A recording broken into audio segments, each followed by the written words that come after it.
Hey everyone, and welcome back. It's Wase with Rugman Gaming, and today we're continuing my PS5 Tips and Features series. I've talked about some of these in my other two videos.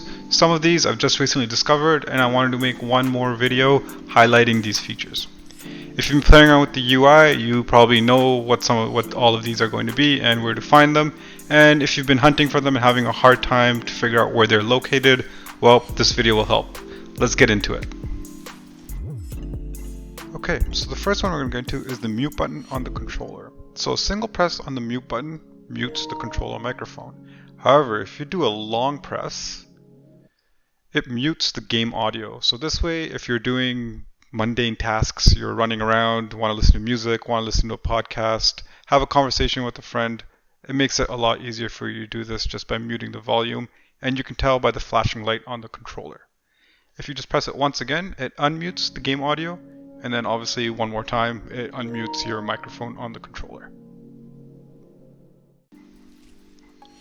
The next thing we're going to be talking about actually occurs at the login screen. So if you go ahead and log in, you can actually change the status of how you want to log in. Now this only applies to if you have multiple users or don't have yourself set to automatically log in. So what you would do, you would just go ahead and click the options button, and you can select appear offline or busy or log in as offline just before you log in. So you can go ahead and select it and you will be logged in as offline. Now before we get into some of the game hidden features, I want to go into settings and talk about a few settings about the controller and about the microphone. So the first one, I've been asked a few times of, hey, how do I automatically mute my microphone? So you go into sound, and you go into microphone, and this microphone status when logged in, you can select between on and mute. It's kind of hidden away because I feel like it should be in controllers, but it's actually within sound. Continuing with the controller, there's a couple of settings with the controller that are good to adjust. So on all controller settings will be found under accessories. Go into accessories and go to controllers.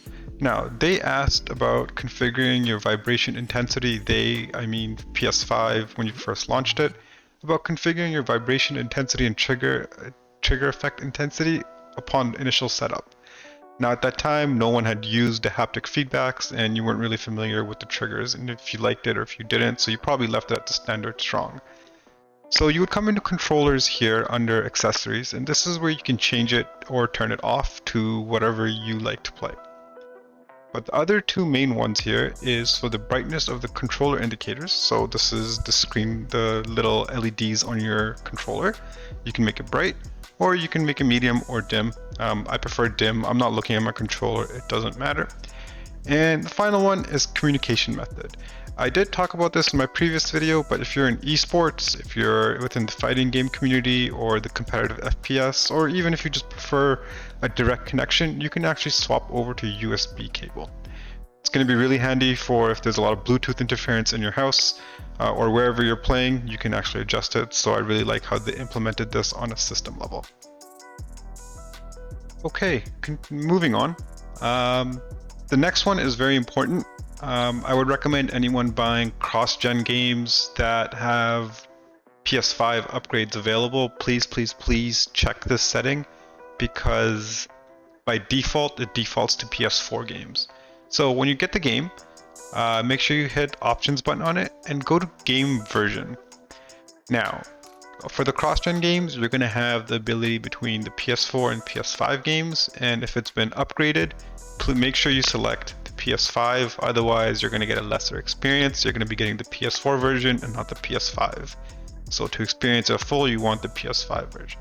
So again, that was go over the cross-gen game with the upgrade. You go hit options and you go to game version. Now this next setting, first of all, it requires you to be in a party chat. But what I think it's going to be really hilarious because you can actually swap between party chat and game chat.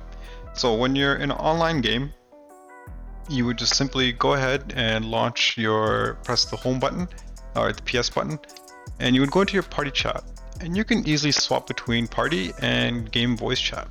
I think this is really funny and it's going to work out well. So if you want to shit talk someone, you can easily go into game chat and swap over, and then you can just start going at it. And alright guys, we're getting close to the end of it. I just want to talk about two more features. It's not really features, it's a couple of settings that I had a hard time finding, so hopefully this makes it easier for you.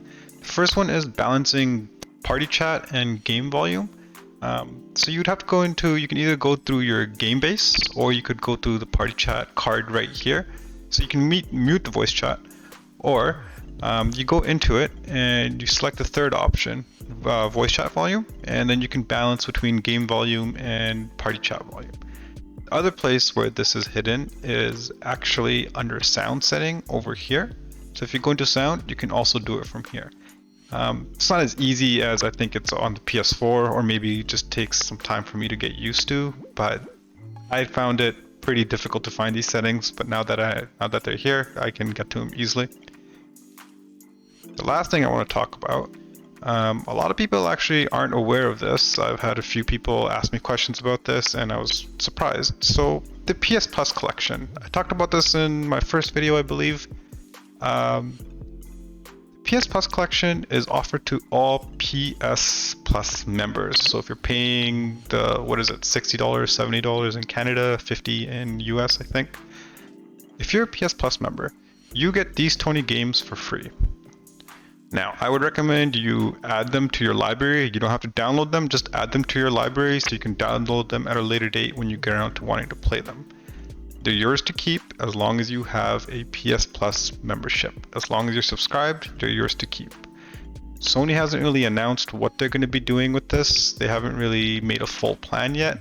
There's speculation of how these are going to be rotating in and out, how they're going to be adding new games to it, kind of similar to Battle Game Pass, but let's see what they kind of do with it.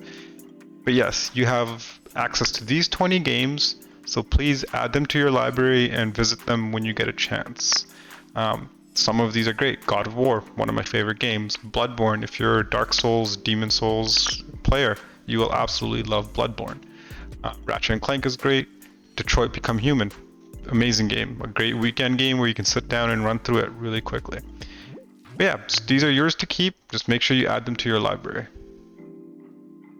Alright guys, and that's going to do it for me. Thank you for sticking around till the very end, and I really appreciate everyone tuning in.